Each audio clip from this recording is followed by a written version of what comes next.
Hello students, कैसे हो आप सब। उम्मीद तो यही करता हूँ हमेशा की तरह कि बिल्कुल ठीक होंगे, फिट फाट होंगे, मज़े में होंगे। स्टूडेंट्स, थोड़ा गैप हो गया बीच में वीडियो डालने में, लेकिन कोई बात नहीं, फिर से कंटिन्यू करेंगे हम लोग। हम लोग आज पढ़ने वाले हैं वर्ग 15 के जो तत्व हैं उनका हाइलोजन के साथ अभिक्रिया। हाइलोजन, क्या आपको हाइलोजन शब्द जब मैं बोल रहा हूँ तो दिमाग में बैठ रहा है कहाँ के तत्वों के बारे में बोल रहा हूँ? हाँ बिल्कुल, वर्ग 17 के तत्व। जो वर्ग 17 के जो एलिमेंट हैं जिनको फ्लोरीन, क्लोरीन, ब्रोमीन, आयोडीन और भी तत्व है 80, लेकिन 80 छोड़ते, ये 4 हैलोजेंस कहलाते हैं। ये क्या कहलाते हैं? तो ये हैं हैलोजेंस। इनकी खास बात पता है ना, ये साल्ट प्रोड्यूसर होते हैं, नमक उत्पादक होते हैं, इसीलिए तो इनका नाम हैलोजन पड़ गया ना, और दूसरा तो कोई कारण है नहीं। तो आइए शुरुआत करते हैं, देखते हैं ये क्या कमाल करते हैं वर्ग 15 के तत्वों के साथ जब मिलते हैं। तो स्टूडेंट्स आपको याद रखनी है, पहला कि वर्ग 15 के तत्व हैलोजन के साथ अभिक्रिया करते हैं और 2 प्रकार के हैलाइड बनाते हैं। कितने प्रकार के? 2 प्रकार के। कौन कौन, तो जरा देखा जाए। मैं संक्षेप में लिख देता हूँ, लैंग्वेज नहीं लिखने वाला, आप लिख लेंगे। वर्ग 15 के तत्व हैलोजन से अभिक्रिया करते हैं और 2 प्रकार के हैलाइड बनाते हैं। मैं लिखने वाला हूं इस तरह से, देखिए ये है ई, वर्ग 15 के तत्व हैं, और ये है हो गया आपका हाइलोजन। ये बनाते हैं 2 तरह के, EX3 और बना सकता है EX5। आप खूबसूरत सा नाम देंगे, ट्राई हैलाइड हो गई ये ट्राई हैलाइड, और ये हो गया आपका पेंटा हैलाइड। तो आइए स्टूडेंट्स देखते हैं। अच्छा हाँ, ये बात बता दिए, वर्ग 15 के तत्व हैं, वर्ग 15 के तत्व है, और दिस वन हाइलोजन, जिसको आपने वहां लिख रखा है फ्लोरीन, क्लोरीन, ब्रोमीन, नाइट्रोजन। तो आइए देखते हैं पहले ट्राई हैलाइड के बारे में, और फिर देखते हैं पेंटा हैलाइड को कि क्या होता है। तो इसके लिए मैंने यहां लिख दिया एलिमेंट, और एक लाइन खींचा, सीधा सा आप भी खींच लेंगे और लिखेंगे सबसे पहले फ्लोरीन, फिर एक लाइन, आप आगे बोलिए क्लोरीन, बिल्कुल, फिर वही बोलिए आगे ब्रोमीन, और लास्ट में आयोडीन। बस अब आइए, आपके पास यहाँ कौन कौन से तत्व हैं वर्ग 15 में स्टूडेंट्स? वही याद करिए, नाना पापा अम्मी सब, हाँ बिल्कुल, न पाश शब बी, नाइट्रोजन, फास्फोरस, आर्सेनिक, एंटीमनी और विषवत। जब ये फ्लोरीन के साथ अभिक्रिया करते हैं ना स्टूडेंट, तो ये बनाते हैं NF3 नाइट्रोजन ट्राइफ्लोराइड, और क्लोरीन के साथ NCl3। ब्रोमीन आयोडीन के साथ थोड़ा उतना इनका नहीं जमता है, लेकिन फिर भी NBr3, और आयोडीन के साथ Ni3। आपको जानना होगा कि जो दोनों यौगिक हैं ना, ये बहुत ही अनस्टेबल होते हैं। तो ये जब अमोनिएट के रूप में रहते हैं, अमोनिएट याद रखिए स्टूडेंट्स, पढ़ेंगे नाइट्रोजन ट्राइब्रोमाइड अमोनिएट। एक बार फिर से बोलें तो आगे बोल देते हैं, यहाँ वही सेम चीज़ है। यहाँ देखिए, नाइट्रोजन ट्राई आयोडाइड अमोनिएट, तो जब ये अमोनिएट के रूप में रहते हैं तो स्टेबल रहते हैं। इनकी हालत बिल्कुल छोटे से बच्चे की तरह है जो अपनी माँ के साथ ही रहेगी, वो बच्चा अकेले नहीं रहेगा। तो आइए देखते हैं बाकी फास्फोरस क्या करते हैं। अरे इनका क्या कहना, ये तो दे दनादन अभिक्रिया करेंगे, फास्फोरस ट्राइफ्लोराइड और फास्फोरस ट्राई क्लोराइड, और सिमिलरली फास्फोरस ट्राई ब्रोमाइड और phosphorus try iodide.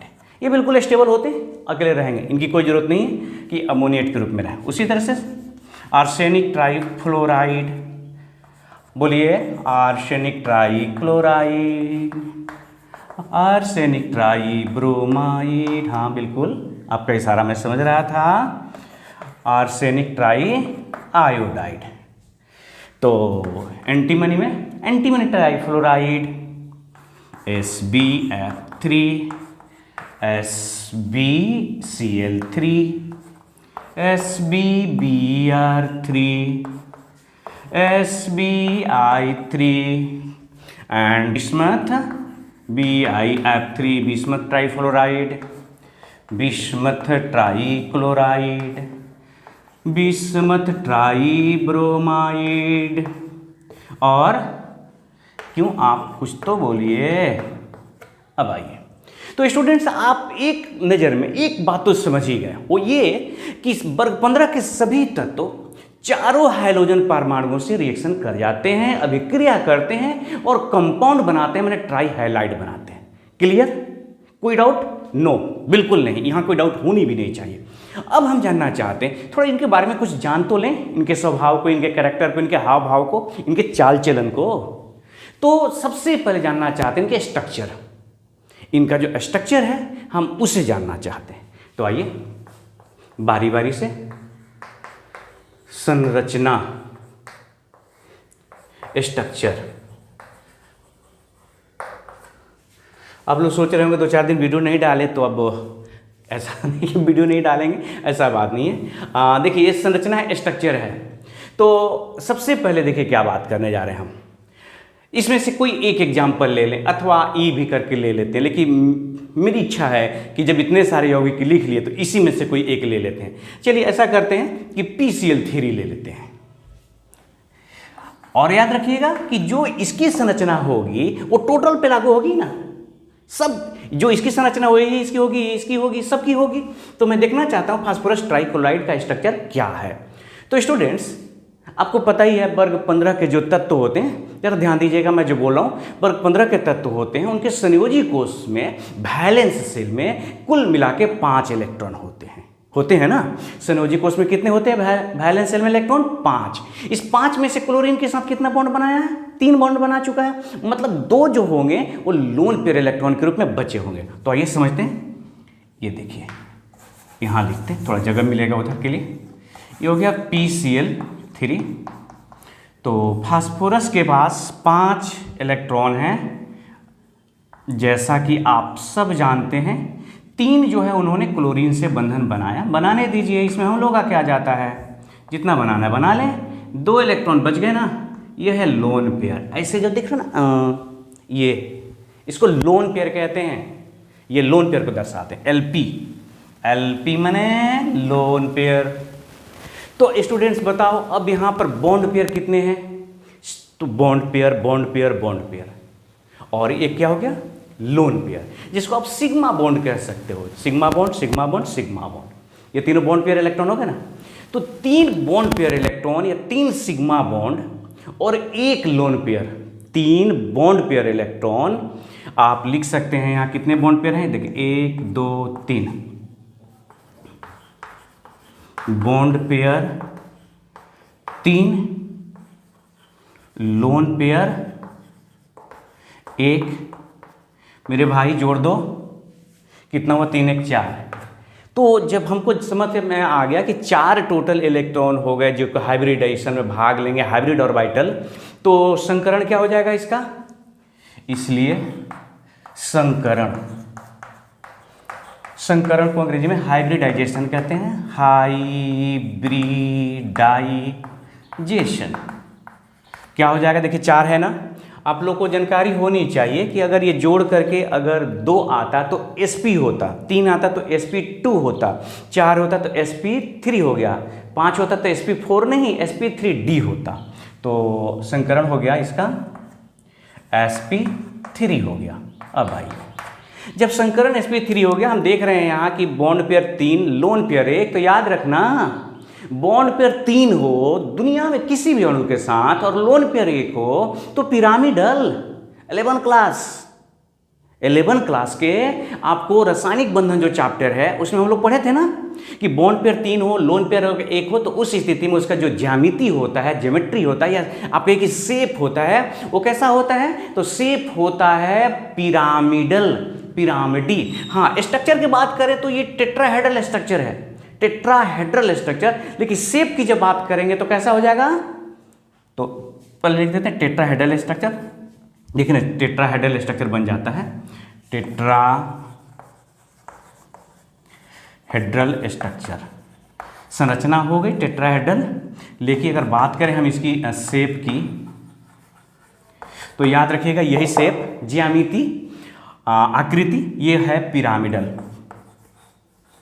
Pyramidal, Hindi में इसको पिरामिडी कहते हैं, पिरामिडी, कौन मिडी, पिरामिडी। तो स्टूडेंट्स हम लोगों ने ये चीज सीखा कि इसमें से किसी का PF3 का शेप बताइए तो पिरामिडी, PBr3 का पिरामिडी, SBI3 का पिरामिडी, माने टोटल का जो है, अब आप समझ गए कि सब में क्या होगा, 3 बॉन्ड पेयर और 1 लोन पेयर होंगे, टोटल में 3 bond pair 1 lone pair. That's wise जो हो गया इसका स्ट्रक्चर टेट्राहेड्रल स्ट्रक्चर, और शेप क्या हो गया, पिरामिडी हो गया। आप इसको नोट करेंगे और फिर हम इसके बाद जब आते हैं तो आगे बात करते हैं कि इसके और कौन कौन से गुण हैं, इसके विद्युत इसके जो बॉन्ड एंगल इत्यादि के बारे में हम लोग बात करेंगे, स्टेबिलिटी के बारे में बात करेंगे। तो जल्दी से नोट करिए फटाफट, और आते हैं हम भी जल्दी से। आइए स्टूडेंट्स, अब इनके जरा एसिडिक और बेसिक कैरेक्टर के बारे में समझने की कोशिश करें। तो आप सब लोग याद रखिएगा, मतलब हमेशा याद रखिएगा कि नाइट्रोजन के जो हाइलाइट्स हैं, ट्राई हाइलाइट्स, सब बेसिक नेचर के होते हैं। किसके, नाइट्रोजन के। और नाइट्रोजन को छोड़ दिया जाए तो बाकी सब में थोड़ा या बहुत एसिडिक नेचर है। अब आप सोच रहे हो कि नाइट्रोजन वाला एसिडिक बेसिक हो गया और बाकी के ट्राई हाइलाइट्स एसिडिक क्यों हो गए, तो उसको समझते हैं। लेकिन उसके पहले, समझने से पहले याद करिए आप लुईस को, जेन लुईस को, अमेरिकन साइंटिस्ट। उन्होंने क्या कहा था कि जो भी लोन पेयर इलेक्ट्रॉन डोनेट कर देगा वो बेस कहलाएगा। एक बार फिर से बोल रहा हूँ, जॉन लेविस ने क्या कहा, जो लेविस कहते हैं कि अगर कोई भी अणु है लोन पेयर इलेक्ट्रॉन डोनेट कर दे, दे किसी को दान कर दे, तो बेस हो जाएगा। तो आइए देखते हैं कि क्या नाइट्रोजन के highlight lone pair electron donate करने के लिए तैयार हैं या नहीं हैं। तो पहले तो अब मुझे एक लाइन आपको लिखना होगा, नाइट्रोजन के ट्राई हाइलाइट्स बेसिक नेचर के होते हैं।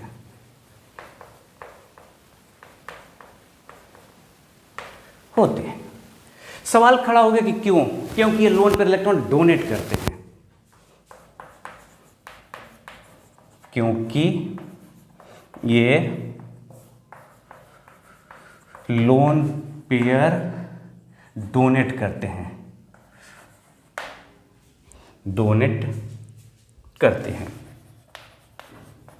तो ठीक है, चलिए देखते हैं कौन डोनेट कर रहा है, कैसे। तो ये देखिए, ये है NF3 NCl3 NBr3 Ni3। Students आप ऐसे समझिए कि नाइट्रोजन के 5 इलेक्ट्रॉन थे, हमने देखे ये नाइट्रोजन बनाया। कल्पना करिए कि ये नाइट्रोजन है, तो जाहिर सा है कि ये भी नाइट्रोजन ही होगा, और ये भी नाइट्रोजन है, ये नाइट्रोजन है। बहुत बढ़िया कंसेप्ट से देखिए, आप यहाँ पर एक बात समझने वाले हैं, सब बराबर होंगे आकार में, आप बराबर बनाएंगे। इसमें 3 फ्लोरीन लगा हुआ है, चलिए ठीक है। ये समझने के लिए ऐसा डायग्राम बना रहा हूँ ताकि आपको समझा सकें कि यहाँ पर 3 क्लोरीन लगा हुआ है, कि कौन ज़्यादा बेसिक होगा, कम होगा। यहाँ पर 3 ब्रोमीन है,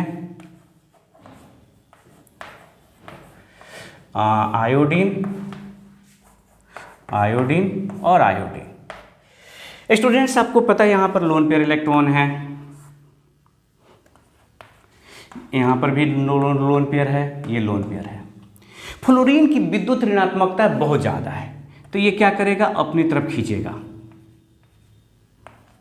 तो जब अपनी तरफ खींचेगा, ये भी अपनी तरफ खींचेगा, तो जैसे क्लोरीन भी तो खींचेगा ना, लेकिन थोड़ा कम खींचेगा, किसके तुलना में, ब्रोमीन के, फ्लोरीन के, और ब्रोमीन उससे भी कम खींचेगा, और आयोडीन सबसे कम खींचेगा।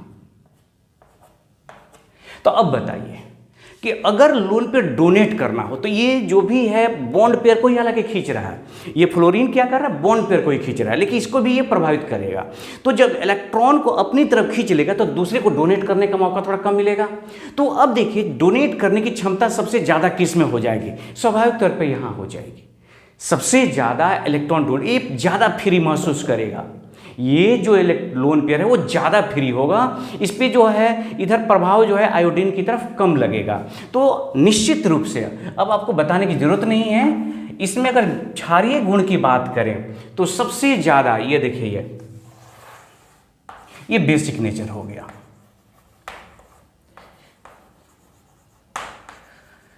सबसे ज़्यादा बेसिक नेचर किस में हो गया, Na3 में, और सबसे कम किस में हो गया, NF3 में, क्योंकि फ्लोरीन की विद्युत ऋणात्मकता बहुत ज़्यादा है, वो अपनी तरफ बॉन्ड पेयर इलेक्ट्रॉन को खींचेगा, उस क्रम में ये जो है लोन पेयर इलेक्ट्रॉन इस पे भी ये प्रभाव डालेगा और दूसरे को डोनेट करने के लिए कम उपलब्ध रहेगा यहाँ पर, मतलब उसके अवसर चांसेस कम होंगे।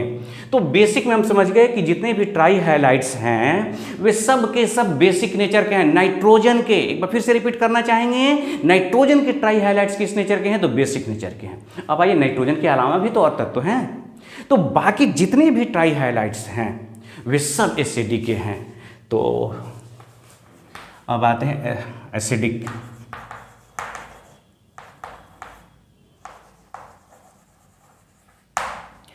देखिए phosphorus, arsenic, antimony, phosphorus, arsenic, antimony, या आप बिस्मथ भी उसमें इंक्लूड करिए, जो अब बच गए वो सब के सब क्या हैं, तो एसिडिक नेचर के होंगे। और ख़ास करके इनकी साथ जो फ्लोराइड होता है और क्लोराइड होता है वो, तो एसिडिक नेचर जो होते हैं नाइट्रोजन के ट्राई हैलाइड्स को छोड़कर सिस ट्राई हैलाइड एसिडिक नेचर के होते हैं।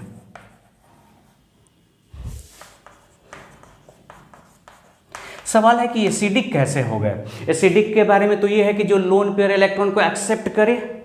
तो स्टूडेंट्स याद रखिएगा, नाइट्रोजन को छोड़ के बाकी जितने भी तत्व हैं उन सब के पास डी ऑर्बिटल, रिक्त डी ऑर्बिटल मौजूद है।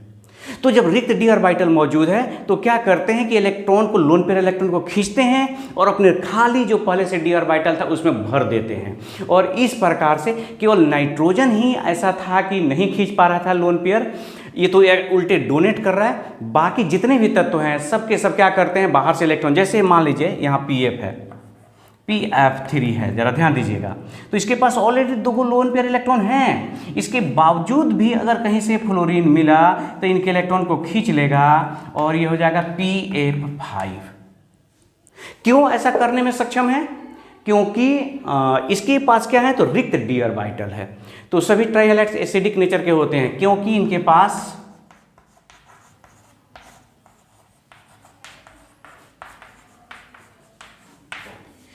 वैकेंट डी ऑर्बिटल, रिक्त डी ऑर्बिटल होता है, रिक्त डी ऑर्बिटल होता है। अब जरा देखिए स्टूडेंट्स, इसका मतलब कि हम लोग बात करें अगर कि यहाँ पर ध्यान दीजिएगा, ये PF3 है, PCl3 है, PBr3 है और PI3 है। ये तो कंफर्म होगा कि सब एसिडिक हैं, लेकिन इसमें सबसे प्रबल एसिडिक कौन है।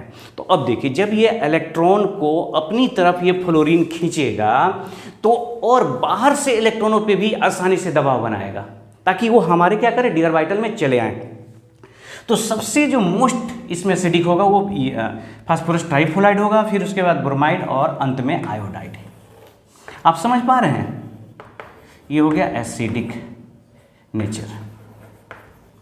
क्यों ये सबसे ज़्यादा एसिडिक हुआ, एक बार फिर से बता रहे हैं। देखिए फास्फोरस पे 3 फ्लोरीन जुड़े हैं, फ्लोरीन की विद्युत ऋणात्मकता बहुत ज़्यादा है तो इलेक्ट्रॉन को क्या करेगा, अपनी तरफ बॉन्ड पेयर इलेक्ट्रॉन को खींचेगा। जब बॉन्ड पेयर इलेक्ट्रॉन को खींचेगा तो बाहर से जो आने वाला जो इलेक्ट्रॉन है जो डी ऑर्बिटल में भरने वाला है उसके लिए अच्छे ढंग से क्या बनाएगा, तो जगह स्पेस उपलब्ध कराएगा, तो आराम से इसमें आके प्रवेश कर जाएगा। तो और ये जो है आयोडीन उतना ज़्यादा उपलब्ध नहीं करा पाएगा जगह, क्योंकि इसकी विद्युत ऋणात्मकता कम होती है, ये कम खींचेगा और इसलिए ये जो हो जाएगा क्या चीज़ रहेगा, तो इसमें भी एसिडिक प्रॉपर्टीज होंगे लेकिन क्या होंगे, कम होंगे। तो इसको नोट करिए। उसके बाद एक छोटा सा और मैं प्रॉपर्टी के बारे में बात करना चाह रहा था कि जितने भी ट्राई हाइलाइट्स होते हैं वो सब कोवैलेंट नेचर के होते हैं। स्टूडेंट जितने भी ट्राई हाइलाइट्स हैं सब कोवैलेंट नेचर के होते हैं, लेकिन BiF3 जो होता है ना आयनिक होता है। होता क्या है कि वर्ग में ऊपर से नीचे आते हैं तो जो उनके जो कोवैलेंट नेचर होता है वो घटता है। तो याद रखेंगे ट्राई हाइलाइट्स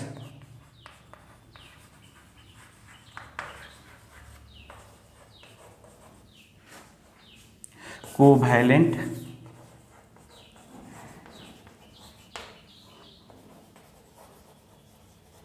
नेचर के होते हैं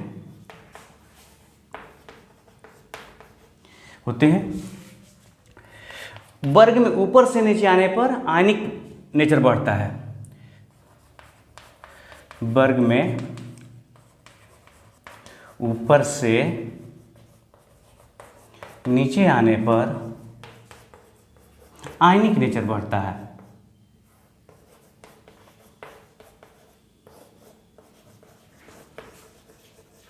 नेचर बढ़ता है। इसका मतलब ये हुआ स्टूडेंट्स, आपको याद रखना होगा कि BiF3 ये आयनिक हो गया। आप ऐसे समझ जाइए कि वर्ग में जब ऊपर से नीचे आते हैं तो ये हो गया नाइट्रोजन हो गया, फास्फोरस हो गया, आर्सेनिक हो गया, एंटीमनी हो गया, बिस्मथ हो गया। तो स्टूडेंट जब इधर की तरफ बढ़ते हो किसी भी ट्राई हाइलाइट्स को लेकर के, चाहे फ्लोराइड हो, क्लोराइड हो, ब्रोमाइड हो, तो आयनिक जो नेचर है ना वो बढ़ते जा रहा है। तो आयनिक नेचर में सबसे नीचे कौन आ गया, ये हो गया। ऑलरेडी आप जानते भी हैं कि बिस्मथ एक मेटल है और आपका फ्लोरीन क्या है, नॉन मेटल है। तो ये क्या करता है, ये आयनिक हो जाता है। और बाकी जो हैं अगर आप नाइट्रोजन के, फास्फोरस के देखें, आर्सेनिक के, तो ये सब जो होता है ना प्रीडोमिनेंटली ये क्या है, तो ये कोवैलेंट बनाते हैं। ये इनके बंधन जो होते हैं वो कोवैलेंट नेचर के होते हैं। तो अब देखते हैं स्टूडेंट्स बंधन कोण के बारे में, ट्राई हाइलाइट्स के बीच के बंधन कोण के बारे में। तो बंधन कोण के बारे में, बॉन्ड एंगल के बारे में बात करने से पहले मैं आपको सिंपल सी बात बता दूं कि रिपल्सन मतलब विकर्षण जितना अधिक होता है बंधन कोण उतनी ही ज़्यादा होता है। स्वाभाविक तौर पे विकर्षण कभी भी एक दूसरे को सटने देगा किसी को। जितना विकर्षण ज़्यादा होगा बीच की दूरियां बंधनों के बीच उतनी ज़्यादा होगी, मतलब बंधन कोण अधिक होंगे। मेरी बात समझ पा रहे हैं? विकर्षण माने रिपल्सन क्या किसी को नजदीक आने देगा? नहीं आने देगा ना। तो विकर्षण जब ज्यादा होगा तो दूरियां बढ़ेंगी, माने बंधन कोण स्वाभाविक तौर पे बढ़ेगा। तो एक लाइन लिखना चाहूंगा, विकर्षण चाहे वो बॉन्ड पेयर के बीच हो, बॉन्ड पेयर लोन पेयर के बीच हो, या लोन पेयर के बीच हो। तो यहां पर देखिए विकर्षण अधिक होने पर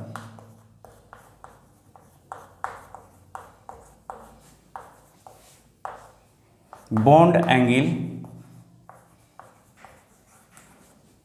अधिक होता है।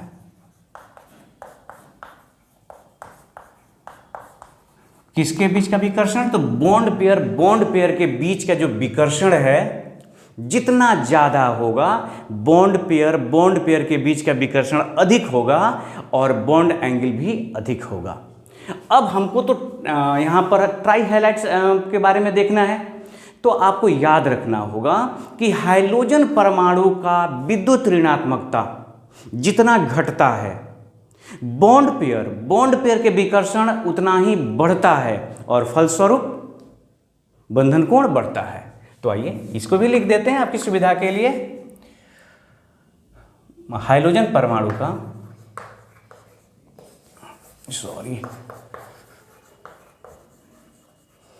एटम का विद्युत ऋणात्मकता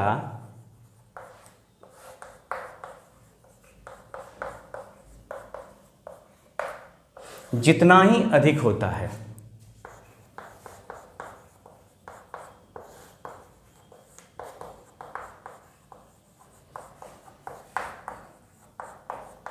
अधिक होता है, उतना ही जो विकर्षण जो होता है, उतना ही बॉन्ड पेयर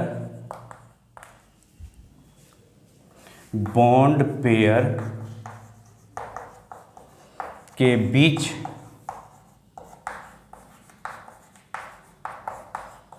विकर्षण, हाइड्रोजन परमाणु का विद्युत ऋणात्मकता जितना अधिक होता है, विकर्षण जो होता है उतना ही अधिक होने से क्या होगा, कम होता है, विकर्षण कम होता है, जिसके फलस्वरूप जैसे विकर्षण कम हो गया, विद्युत ऋणात्मकता ज़्यादा हुआ, विकर्षण कम हो गया, तो फलस्वरूप बॉन्ड एंगल घट जाता है, बॉन्ड एंगल घटता है। अब आपके मन में एक सवाल चल रहा होगा कि विद्युत ऋणात्मकता अधिक होने से बॉन्ड पेयर के बीच विकर्षण घटा कैसे। तो आइए देखते हैं, आप रिलैक्स रहिए, मैं आपको समझा देता हूँ। मान लीजिए कि ये कोई एक परमाणु है और इससे फ्लोरीन जुड़ा हुआ है, यह है फ्लोरीन, यह मान लीजिए कि नाइट्रोजन ही है या फास्फोरस है, फ्लोरीन जुड़ा हुआ है, ठीक है, और ये है फास्फोरस और इसी से आयोडीन जुटा हुआ है। स्टूडेंट्स समझने की कोशिश करिए। तो जो यहाँ पर जो बॉन्ड इलेक्ट्रॉन हैं बंधन में भाग लेने वाले, फ्लोरीन की विद्युत ऋणात्मकता ज़्यादा होने से अपनी तरफ खींच लिया। तो जब यहाँ का जो इलेक्ट्रॉन था ये खींच लिया अपनी तरफ, तो स्वाभाविक तौर पे जब ये इलेक्ट्रॉन शिफ्ट कर गए, ये इधर आ गए इलेक्ट्रॉन, ये इधर चले आए इलेक्ट्रॉन, तो बीच के जो विकर्षण है स्वाभाविक तौर पे घट गया। आप यूँ समझिए ना, ये आप हैं, ये आपके पड़ोसी हैं, आपने अपने बच्चे को इधर खींच दिया, इन्होंने अपने बच्चे को इधर खींच लिया। अब बताओ इनके बीच में झगड़ा हुआ कभी? कभी नहीं, तो होगा, बहुत कम होगा। तो इनके बीच जो है इसकी विद्युत ऋणात्मकता ज़्यादा होने से क्या करता है, बॉन्ड पेयर इलेक्ट्रॉन को खींच लेता है। तो बॉन्ड पेयर इलेक्ट्रॉन को खींच लिया तो स्वाभाविक तौर पे इनके बीच का विकर्षण क्या हो जाता है, घट जाता है। और आयोडीन भी खींचता है, ऐसा नहीं कि नहीं खींचता, लेकिन उतना ज़्यादा नहीं खींच पाता जितना कि फ्लोरीन खींचता है। स्वाभाविक तौर पर इनके बीच का जो बॉन्ड पेयर है, इनके बॉन्ड पेयर के बीच का विकर्षण ज़्यादा हो गया, और विकर्षण माने यहाँ विकर्षण अधिक है, विकर्षण अधिक, और यहां विकर्षण क्या है, विकर्षण कम है। तो विकर्षण जब कम हुआ तो बॉन्ड एंगल घटेगा, विकर्षण ज्यादा हुआ तो बॉन्ड एंगल क्या हो जाएगा, बढ़ेगा। तो आइए एक छोटा सा क्वेश्चन हो जाए। क्वेश्चन है, निम्न में किसमें बॉन्ड एंगल सबसे अधिक होगा?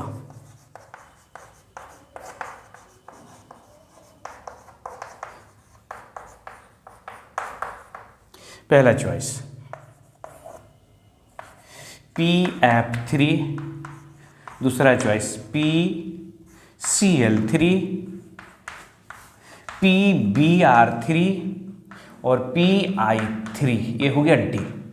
तो बस आपको यहाँ दिख रहा है हाइड्रोजन परमाणु की जो विद्युत ऋणात्मकता क्या होगी, विद्युत ऋणात्मकता जितनी ही अधिक होगी बॉन्ड पेयर का विकर्षण उतनी ही क्या होगा, कम होगा, फलस्वरूप बॉन्ड एंगल घटेगा, कम होता है, घटता है। तो आप देख रहे हैं कि फ्लोरीन, क्लोरीन, ब्रोमीन, आयोडीन, सबसे कम विद्युत ऋणात्मकता आयोडीन की, तो सबसे कम विद्युत ऋणात्मकता आयोडीन की, मतलब इनके बीच का विकर्षण अधिक। विकर्षण अधिक का मतलब हो गया कि बॉन्ड एंगल भी अधिक। तो इसका सही जवाब है आपका ये डी। अगर मैं बात करूं स्टूडेंट्स कि ये PF3 हैं, PCl3 है, PBr3 है और ये PI3 है। तो आप याद रख सकते हैं इनका जो बॉन्ड एंगल होता है 96.3 डिग्री, यहाँ 100.4 डिग्री, 101 डिग्री, 102 डिग्री, और इस तरह से ये हो गया आपका बॉन्ड एंगल। तो आपको इसको याद रख सकते हैं। और इसके बाद स्टूडेंट्स है, आइए स्टूडेंट्स अब बात करते हैं ट्राई हाइलाइट के स्टेबिलिटी के बारे में। तो बहुत सारे ट्राई हाइलाइट्स हैं, क्या लगता है सब बराबर अस्थाई होंगे? बिल्कुल नहीं, स्वाभाविक तौर पे कोई ज़्यादा स्टेबल होगा, कोई कम स्टेबल होगा। तो स्टूडेंट्स हम लोग ये जानना चाहते हैं कि कौन कितना स्टेबल है। तो सबसे पहला पॉइंट जो आपको नोट करना ही होगा कि जितने भी ट्राई हाइलाइट्स ज्ञात हैं उसमें सबसे कम स्टेबल होते हैं नाइट्रोजन के ट्राई हाइलाइट्स। तो याद रखना होगा नाइट्रोजन के ट्राई हाइलाइट्स कम अस्थायी होते हैं, कम स्टेबल होते हैं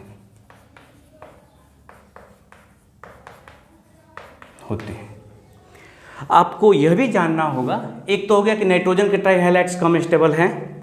अब आप ये जानिए कि इस नाइट्रोजन के ट्राई हाइलाइट में ये जो NF3 है ना, ये स्टेबल है।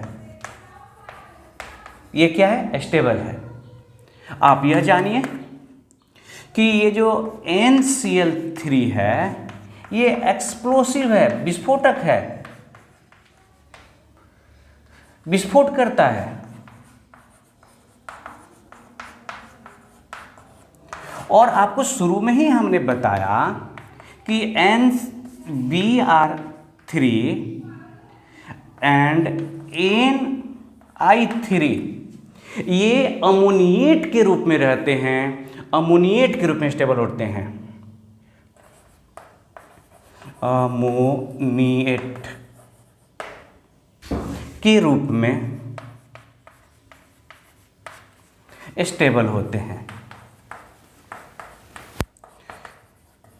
अर्थात क्या मतलब हुआ? Na जो 3 है ना स्टूडेंट्स, NBr3 NH3 के रूप में रहता है और ये रहेगा NiNH3, ammonium triiodide nitrogen triiodide ammoniate, nitrogen tribromide ammoniate के रूप में। आपको एक और बात बता दें कि नाइट्रोजन ट्राई आयोडाइड जो अमोनिएट है ये जब ड्राई हो जाए, शुष्क हो जाए, और इसको जब पटकेंगे, अगर इसको पिटते हैं तो ये विस्फोट करता है और धुआं छोड़ता है। याद रखिएगा, ये जो हो जाएगा ड्राई स्टेट में क्या करता है? तो ये विस्फोट करता है। तो एक लाइन ये भी लिख देना चाहेंगे, Ni3NH3। ध्यान रखिएगा ड्राई स्टेट में ही ये अक्सर मॉइस्चर में रहते हैं, नमी में रहते हैं। ड्राई स्टेट में यह विस्फोट करता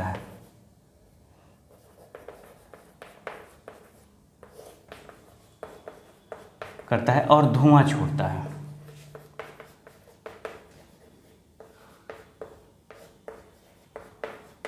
एक्चुअली ये हानिरहित विस्फोट होता है, छोड़ता है, इससे हानि नहीं होती। अब आइए, आपके मन में एक सवाल तो चल रहा होगा कि जब सभी ट्राई हैलाइड्स अनस्टेबल हैं तो फिर नाइट्रोजन ट्राइफोलाइट क्यों स्टेबल है, अथवा ट्राई हैलाइड्स अनस्टेबल ही क्यों है? ये तो आपके मन में स्वाभाविक सवाल चल ही रहा होगा। तो हम आपको बता दें स्टूडेंट्स कि होता क्या है कि नाइट्रोजन का जो एटम का जो साइज है वो छोटा है, नाइट्रोजन के एटम का साइज छोटा है, और बाकी जो फ्लोरीन के भी एटम के साइज छोटे हैं, तो इनके बीच का जो बॉन्ड लेंथ है वो छोटा हो जाता है। बॉन्ड लेंथ छोटा होने की वजह से इनका जो बॉन्ड के बीच की जो मजबूती है, बॉन्ड स्ट्रेंथ है, वो अधिक हो जाता है और इसीलिए मजबूत है। मतलब आप यूँ समझ जाइए कि अगर ये नाइट्रोजन है और ये फ्लोरीन है तो इनके बीच का जो बॉन्ड है ये मजबूत है, ये क्या है तो स्ट्रॉन्ग है। तो स्ट्रॉन्ग होने की वजह से क्या हो गया तो स्टेबल हो गया। लेकिन बाकी अगर की बात करें कि बाकी के साथ में क्या चीज़ है, तो आप ये जानिए कि अगर क्लोरीन की बात करें, ये मान लीजिए कि इतना बड़ा आपका ये नाइट्रोजन है और ये हो गया आपका क्लोरीन, हो गया बड़ा हो गया, तो ये बॉन्ड लेंथ क्या हो जाता है, बड़ा हो जाता है। बॉन्ड लेंथ बड़ा, और जब बॉन्ड लेंथ बड़ा हो गया तो क्या हो गया, जाहिर सा बंधन कमजोर हो गया, बंधन कमजोर। तो अब सोचो स्टूडेंट्स, जब बॉन्ड लेंथ बड़ा हो गया, बंधन कमजोर हो गया, तो स्टेबल होगा, और तो क्या हो गया, ये अनस्टेबल।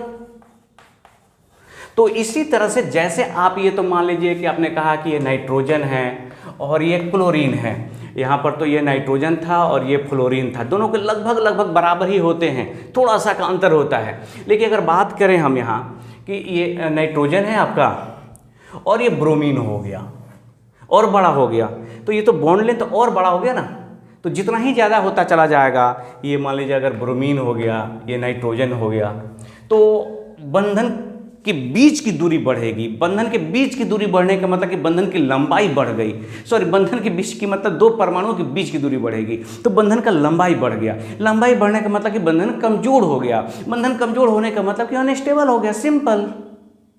तो इसके साथ ही आज का वीडियो समाप्त होता है। हमारी और आपकी भेंट होगी फिर एक अगले वीडियो में, एक नए वीडियो में, जिसमें हम लोग पेंटाक्लोराइड वगैरह के बारे में बात करेंगे। तब तक अपना ख्याल रखिए। जय हिंद, जय भारत।